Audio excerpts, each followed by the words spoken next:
Hello. If you're the kind of person who can take care of everyone else's needs perfectly, but you still find yourself eating when you're not even hungry, what I'm about to share with you will change everything you think you know about emotional eating. And no, it's not because you're broken or you're lacking discipline. If that were true, you wouldn't be so brilliant at managing everything else in your life. Just look around your life for a minute. You're probably the go-to person for solving problems, the one who makes sure everyone is okay, the reliable one who keeps all of the plates spinning, but somehow when it comes to your own relationship with food, none of those amazing organisational skills seem to help. What I'm going to reveal today explains exactly why being good at taking care of others might actually be driving you to eat when you're not even hungry.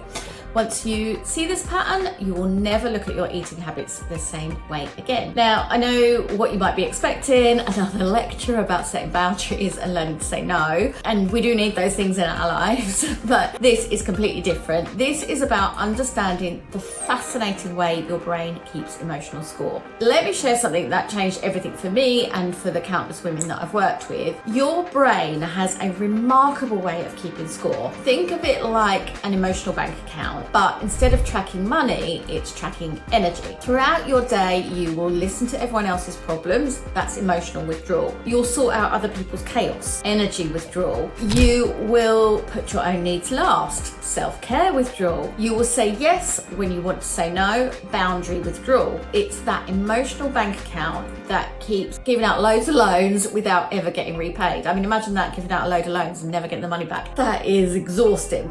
And your brain's quickest solution for balancing those books is food, because food is always available, unlike support from other people. It is quick, unlike setting boundaries. Food is reliable, unlike waiting for recognition, and it works immediately, unlike long-term self-care. So the real revelation is that your brain isn't trying to sabotage you with food, it is actually trying to be efficient at taking care of you. Imagine your brain as an overworked personal assistant thinking, right, we've given out all of this emotional energy today, it is time for an emergency deposit.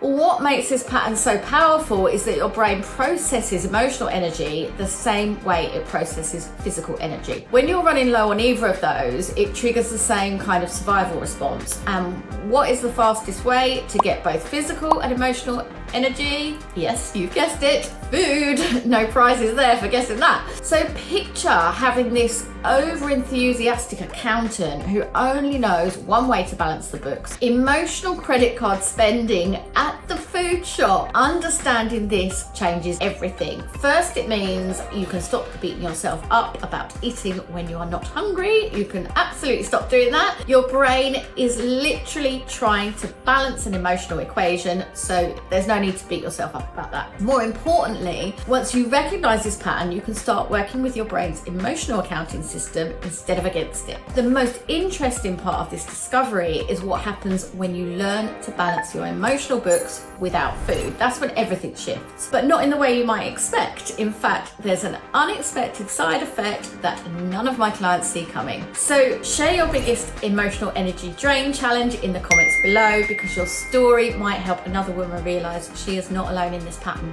And make sure you're subscribed with notifications on. What I'm sharing in the next video could be the missing piece that you've been looking for. And I want you to remember that your non-hungry eating, it isn't a sign of weakness, it's your brain trying to balance an emotional equation. Once you understand how to balance it differently, that is when everything changes.